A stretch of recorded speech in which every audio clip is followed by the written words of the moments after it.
tanya Kamarudin terhadap saya, sudah saya balik semua, sudah saya bongkar semua di sini. Ya, makanya saya bilang ini pengacara, ini setan. Ya, makanya sekarang pegang Brigadir C, sial itu keluarganya Brigadir. Coba sekarang Brigadir C difitnah lagi. Ya kan, udah dibilang dubur, udah dibilang perkosa PC lagi. Bisa apa coba Kamarudin? Nggak bisa. Kenapa? Karena dia nggak fokus. Coba kalau dari awal dia fokus. Lawannya instansi. Kan lawannya instansi, lawannya berarti goblok. Orang-orang kuat. Saya ngelawannya wakil presiden Indonesia. Nyatanya kita menang kok. Nyatanya nggak ada gereja ditutup tahun ini coba. Saya ngelawannya wakil presiden Republik Indonesia lawan saya coba. Saya Cina pengkhianat penakut ini yang katanya penakut ini ada di Belanda. Saya cuma teriak, woi, wah. Langsung tahun ini nggak ada gereja ditutup coba. Dan tahun ini Menteri Agama turun loh, ngurusin kasus Cilegon loh. Menteri Agama tahun ini turun, dia datang, dia panggil wali kotanya, dia temuin wali kotanya, dia minta ada gereja di Cilegon. Coba.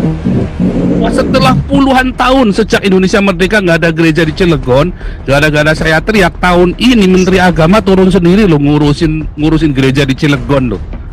Setelah yang orang Cilegonnya masuk kemari juga kan, kita teriakin semua, kita mana ada gereja di Cilegon. Nah sekarang bahkan Pak Toping aja berusaha udah tenang, itu Cilegon bakal kena tsunami, jadi nggak usah ada gereja. Tapi tetap Menteri Agama turun sekarang nih, Gus Yakut siapa? Ya Gus Yakut, dia pergi sekarang ke Cilegon. Coba. Saya lawannya bukan cuma instansi, tapi Republik Indonesia yang saya lawan, wakil presiden Republik Indonesia saya lawan, bukan rakyatnya. Menurut saya gini Pak, ya kalau Deolipa mengatakan dia ingin cari panggung juga, ya berarti tidak apa-apa juga kalau misalnya Pak Kamarudin juga. Nggak apa-apa, boleh. Juga. Cuman kan kita tanyain kan, kalau gitu apa bedanya lu sama Kamarudin? Nah dia jawabnya bagus, tapi yang ini saya setuju. Kalau Kamarudin itu nggak ada batasannya, kalau gua ada batasannya.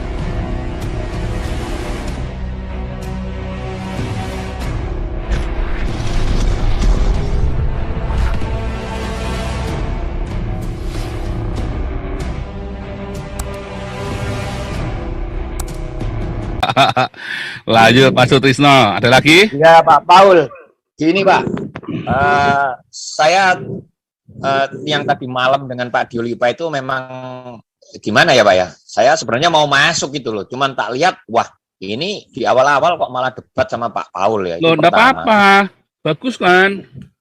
Ya. Untuk menunjukkan saya bahwa pelaporan terhadap Nandar itu nggak ada kong kali kong dengan saya, bukan saya yang suruh Diolipa, nggak ada. Itu orang-orang Islam itu tolol ya. Itu kan sudah saya bilang, Diolipa tidak minta uang sama saya, bukan. Itu inisiatifnya saya.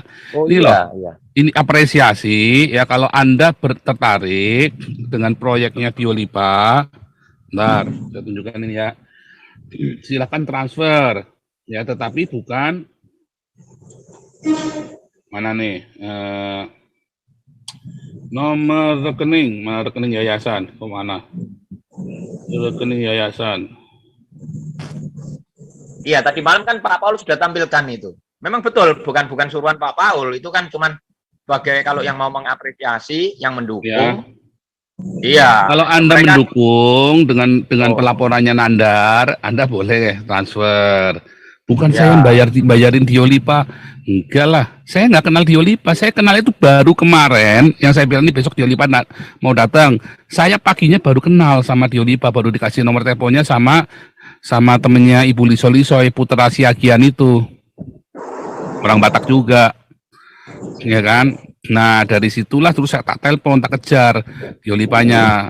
Ternyata ngubungi dia juga nggak susah juga.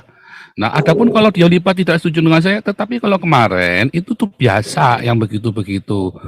Ya nyatanya dia nyerah juga kok, ya kan? Nyatanya kalau begitu dibalik aja dia nggak bisa, nggak bisa karena dia memang dia lawyer, dia bukan rohaniwan, dia boleh sebagai lawyer, dia pendidikannya lawyer. Saya bukan pendidikan lawyer. Kalau debat hukum juga saya kalah. Tapi kalau ditanya bebasin orang, Diolipa belum tentu sudah bebasin orang kayak saya. Saya sudah bebasin berapa banyak orang tuh. Seingat saya paling tidak itu 3 kali ya, belum sama yang lain-lain yang baru sudah kasus pelaporan. Tapi dari orang yang sudah di penjara saya sudah lepasin 3 kali dari penjara itu, saudara. Saya sudah lepasin 3 kali. Jadi maklar kasus padahal nggak ada SH-nya, saudara. Tapi ya itu tadi ya, zaman itu kan zaman saya rusak juga ya. Gitu Pak Sutri, jadi nggak masalah, masuk aja. Iya. Kemarin ramai Pak, semua pada nanya, memang rata-rata pada nggak puas. Tapi harus kita maklumi, dia ini kan orang nyentrik, Betul, orang betul. sableng ya kan. Saya Orang saya sableng saya ngomong dengerin, apa saja ya dengerin biar suka-suka penjelasan dia lah Bapak. ya. Makanya kan kemarin Iya, kita iya. biarin orang yang lain juga ngomong suka-sukanya mereka juga tak biarin juga.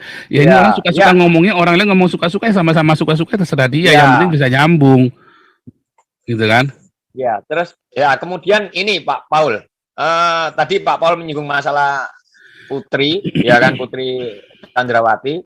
Nah, dikaitkan dengan Kak Seto. Memang Kak Seto kan belakangan banyak dibully yang tadi Pak Sol sebutkan. Oh, Angelina Sondak punya anak kecil tidak diperlakukan sama. Memang saya setuju tadi dalam yang tadi Pak Paul katakan, yang sudah anggap itu sudah yang nggak benar, ya jangan dilanjut. Yang sekarang momentum kasusnya Pak Sambo ini dijadikan momentum pembenahan dari semua lini gitu loh Pak, termasuk masalah perlindungan kayak misalkan Ibu PC yang masih punya anak balita yang masih satu setengah tahun, ya itu memang perlu dipikirkan untuk tumbuh kembangnya ke depan anak-anaknya Pak gitu loh Pak Paul gitu. Jadi saya setuju seperti Pak Paul tadi katakan gitu loh. Jadi kita balik jangan yang loh kok PC diperlakukan spesial, diperlakukan khusus gitu kan, tidak diperlakukan sama di muka hukum. Bagaimana dengan yang lain? Oke lah, anggap aja yang lain memang sudah salah gitu kan, salah kaprah yang sebelumnya. Ya ini momentum gitu loh. Jadi gimana? Dan untuk ke depan saya setuju dengan Pak Paul. Ke depannya juga dari PC dan untuk ke depan untuk berlaku sama bagi yang lain, siapapun itu yang tadi Pak Paul sebutkan, nggak peduli latar belakangnya dia siapa gitu kan, yang terjerat apa dengan pidana yang masih punya anak di bawah umur gitu kan. Nah itu memang perlu dipikirkan Pak. Jadi jangan kayak seperti kalau tidak salah ya ini mungkin Pak Paul juga tahu, kalau nggak salah Pak Kamarudin kan mendesak gitu ya Pak untuk PC segera dilakukan penahanan gitu, termasuk Irma Huta Barat gitu ya. Saya Irma Huta Barat itu juga nggak tahu Pak yang berambut putih itu. Saya tahu juga nongol baru belakangan gitu loh. Makanya kalau ada seseorang yang dikatakan numpang cari panggung segala macam gitu kan, nah, saya rasa semua ini saya bilang pada numpang cari panggung gitu, orang-orang yang nggak pernah nongol tiba-tiba nongol gitu kan. Saya Irma Huta Barat terus nggak pernah ngikutin siapa dia, sepak terjangnya gimana, saya nggak tahu gitu kan Irma Huta Barat. Tahu-tahu belakangan ini nongol, atau yang dulu sebelum-sebelumnya pernah tampil, atau saya yang tidak mengikutin gitu ya Pak Paul ya. Nah di situ juga mengatakan apa namanya, Irma Huta Barat kan juga komen-komennya itu seperti itu gitu loh. Nah, apa namanya yang dipikirkan kok cuman Sambo, Putri, bagaimana dengan keluarga Joshua, ibunya Joshua seperti itulah. Kalau Joshua dalam hal ini kan ya kita turut berduka cita ya Pak Paul ya. Kita juga turut prihatin dengan kematiannya gitu loh. Apapun yang melatar belakangi tindakan dia sebelumnya, ya kan. Tapi untuk Joshua kan memang sudah terlanjur sudah meninggal ya, sudah tewas katakan seperti itu, dan nggak mungkin dihidupkan lagi.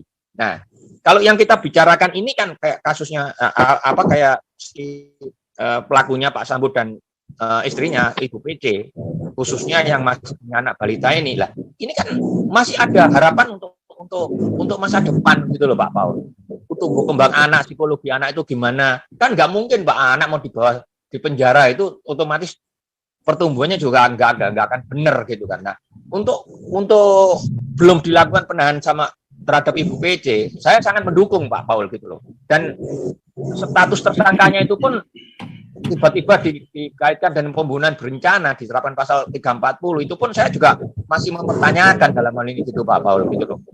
Apa sebenarnya yang keterkaitan dia gitu loh dengan Pak Sambo gitu loh, atau pembicaraan telepon itu yang sebelumnya itu ada pembicaraan dengan Pak Sambo yang malam-malamnya jam 11 malam atau jam berapa itu, tanggal 7 malam, atau itu yang dikatakan perencanaan atau gimana, itu kan belum terkuak secara jelas gitu loh Pak Paul. Tapi mereka yang di luar sana itu kayak sudah kontra sekali dengan katakan tindakannya seperti tindakan yang dilakukan oleh Kak Seto gitu ya.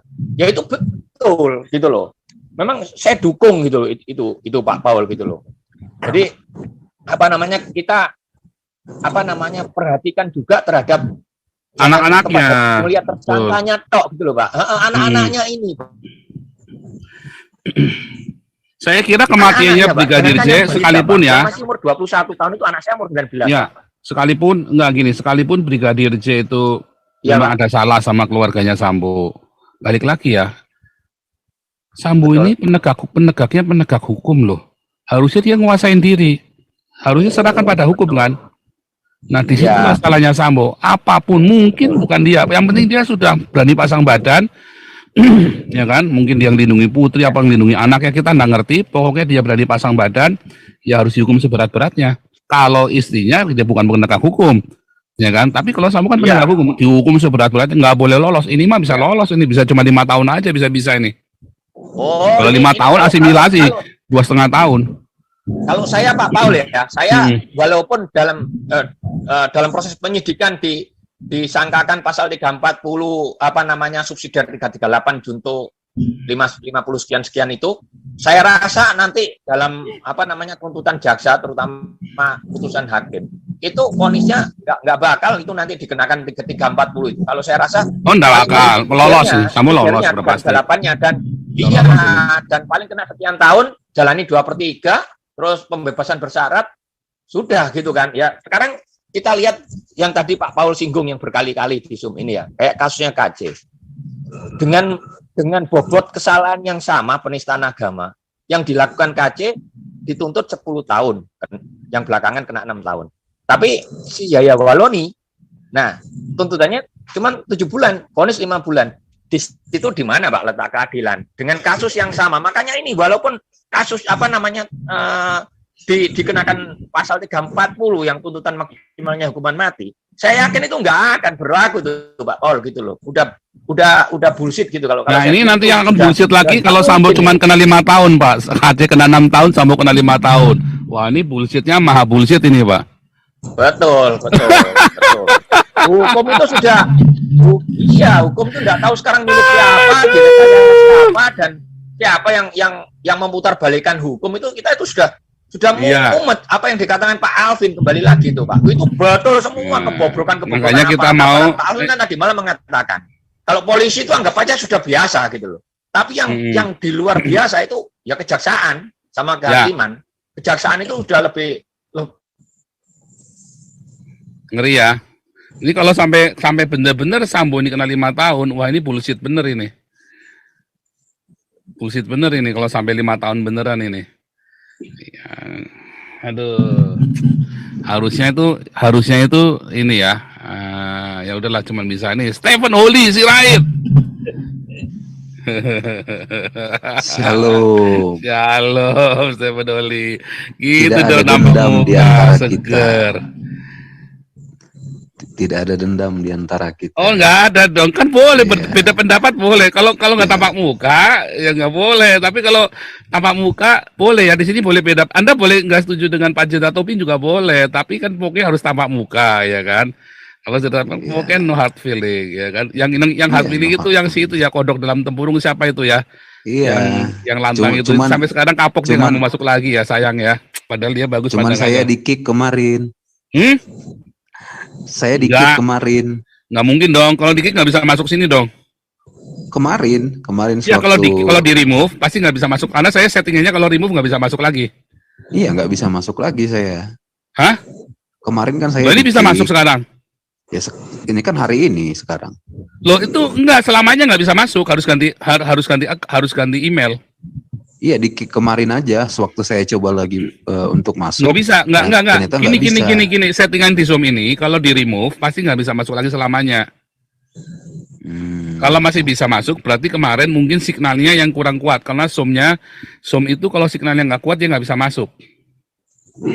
Oh, soalnya tulisannya kemarin host tidak membiarkan Anda untuk masuk lagi. Nggak mungkin, karena kalau di remove pasti nggak bisa masuk sekarang. Harus ganti email. Baru bisa, biasanya gitu. Tapi nggak ada remove, karena kemarin sudah bintang nggak boleh jangan remove. Sementara kalau yang itu saya jarang ya, kecuali orang ini memang udah nggak tampak muka, hujat langsung bisa saya remove ya. Tapi kalau yang tampak-tampak muka gitu jangan dong. Kan orang-orang tampak muka ini kalau sudah kayak orang kayak Bonar Siregar, kayak Stephen Hawley, udah tampak muka itu kita harus respect dong. Walaupun berbeda kita harus dengerin dong. Bener nggak? Iya. Nah, Iya dong. kan boleh, di sini kan boleh berbeda. Memang di sini boleh berbeda. Kita membiasakan boleh berbeda. Tenang Iya. saja. Kemarin seru Pak ya. Seru. Si Tio Lipa Iya, itu seru. kurang teman-teman pada kecewa karena Tio Lipanya jawabnya itu terlalu Sebenarnya tidak Tio Lipa mendarat itu ya, tidak mendarat mungkin si Tio Lipa itu. mungkin Cuman ya capek. nggak apa-apa, itu kan Mungkin gayanya dia kan, boleh-boleh. iya. Bukan capek, dia tuh memang enggak, dia bisa tidur pagi kok. Dia kan bilang bisa tidur Oh pagi itu gitu. bukan capek, itu dia lupanya kan baru gegeran sama si Ngabalin, ya kan. Tapi juga bisa dia tuh lagi tebar pesona nih, gua sama Paul Zhang itu bukan teman. Nah kan gitu kan, karena dia takut, dia kan jaim juga kan, takut dibilang kronia saya terus ngelaporin Nandar, nah, takut bisa juga begitu. Analisa lain apa? Analisa lain dia lagi ngetes saya. Nah kan dia seberapa saya Iya, kenal sama dia, padahal kalau sama saya tak terusin, saya yang khawatir nanti dia baru 10 menit minta udahan ya kan, ngutung pasti, kan. Nah, kan saya juga belum tahu pasti. wataknya orang ini seperti apa. Nah, kalau saya Iya, geber, jadi saya biarin dulu. Tetapi kan dari jawaban-jawaban itu teman-teman kan kecewa juga ya. Tapi nggak masalah karena eh, masalah itu kecewa nggak kecewa itu kan suka-suka dia jawabnya ya kan. iya. Dan dia kan memang dia kan sudah mengakui saya juga lagi cari panggung. Memang saya sedang tebar pesona kan.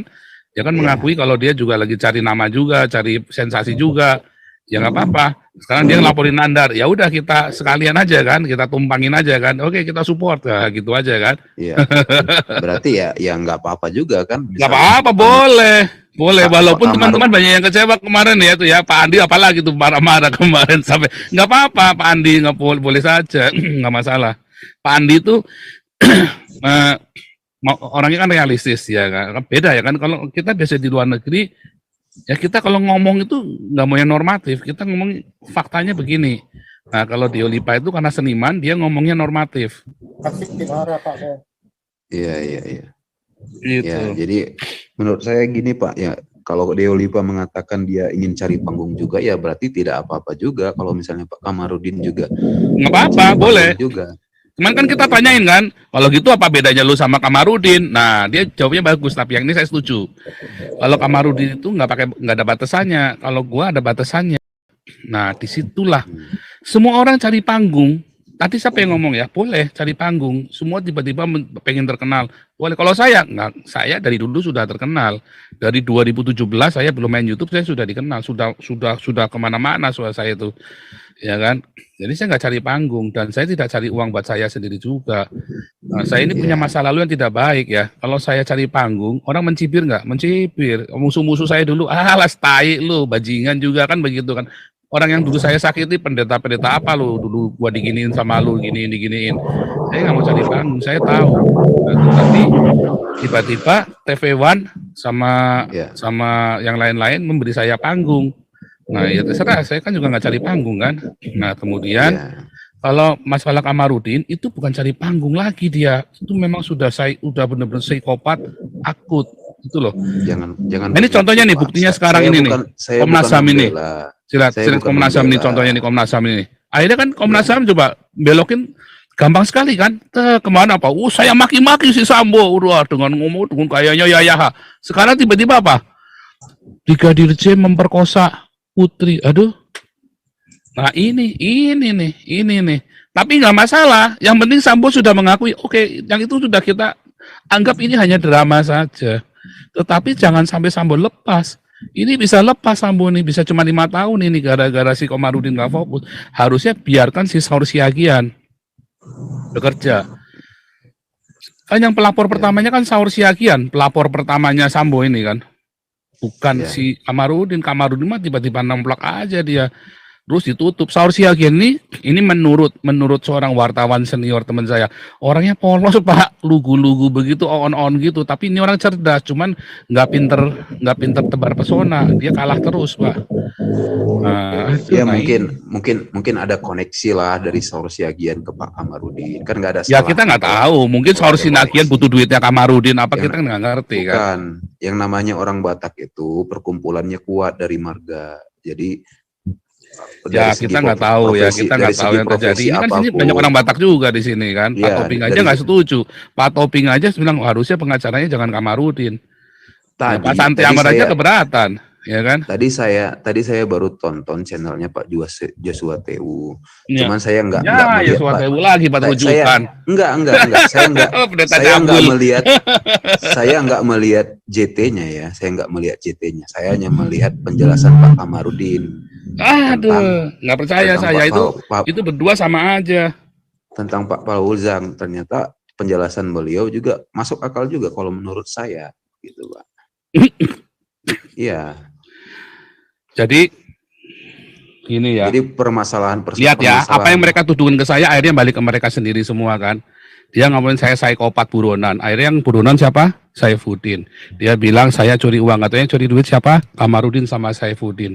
Akhirnya si Joshua TU ikut maki-maki saya. Akhirnya dia sendiri yang terlibat dalam percabulan kan. Hancurkan dia kan. Ya itu kan kalau soal Pak Kamarudin dia punya pembelaan dan menurut saya pembelaannya itu benar. Masuk akal si Joshua TU karena sudah habis ditelan masa maka dia cari-cari muka sama Kamarudin. Ya saya nggak tahu lah kalau ya kalau jelas ya sudah habis, sudah ditinggal. Joshua TU itu sudah kelar nasibnya.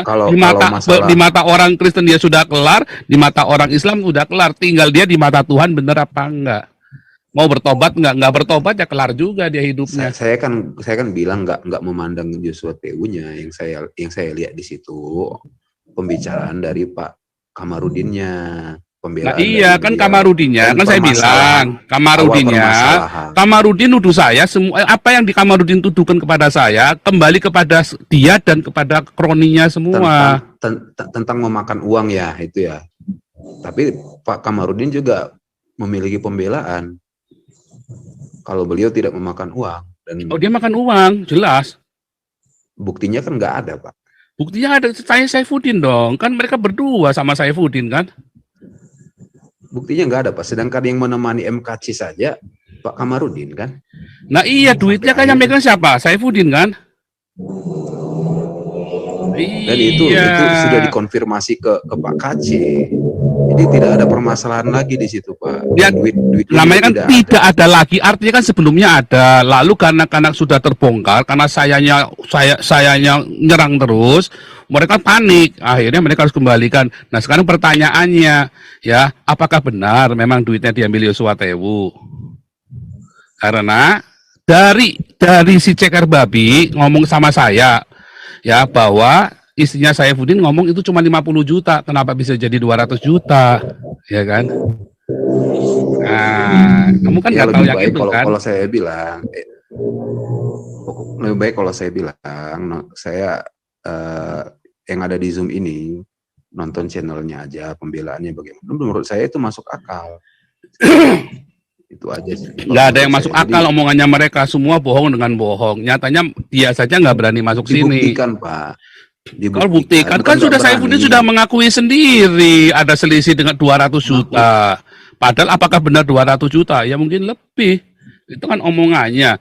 Ya rekeningnya aja nggak berani dibuka, ya kan? Rekeningnya aja nggak berani dibuka.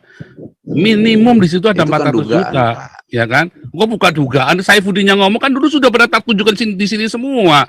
Sudah saya tunjukkan di sini semua buktinya loh. Sudah, ngapain saya tunjukin lagi? Cari aja video saya yang lalu sudah tak buka semua di sini, tak tunjukkan semua. Semua fitnah-fitnahnya Kamarudin terhadap saya sudah saya balik semua, sudah saya bongkar semua di sini. Ya, makanya saya bilang ini pengacara, ini setan. Ya, makanya sekarang pegang Brigadir C, sial itu keluarganya Brigadir. Coba sekarang Brigadir C difitnah lagi. Ya kan, udah dibilang dubur, udah dibilang perkosa PC lagi. Bisa apa coba Kamarudin? Nggak bisa. Kenapa? Karena dia nggak fokus. Coba kalau dari awal dia fokus. Lawannya instansi. Kan lawannya instansi. Lawannya berarti goblok. Orang-orang kuat. Saya ngelawannya wakil presiden Indonesia. Nyatanya kita menang kok. Nyatanya nggak ada gereja ditutup tahun ini coba. Saya ngelawannya wakil presiden Republik Indonesia lawan saya coba. Saya Cina pengkhianat penakut ini yang katanya penakut ini ada di Belanda.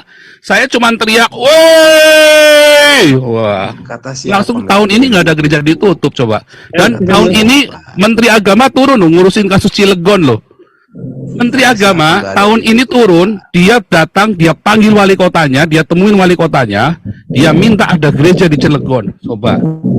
Wah, setelah puluhan tahun sejak Indonesia merdeka nggak ada gereja di Cilegon, gara-gara saya teriak tahun ini Menteri Agama turun sendiri loh ngurusin gereja di Cilegon loh.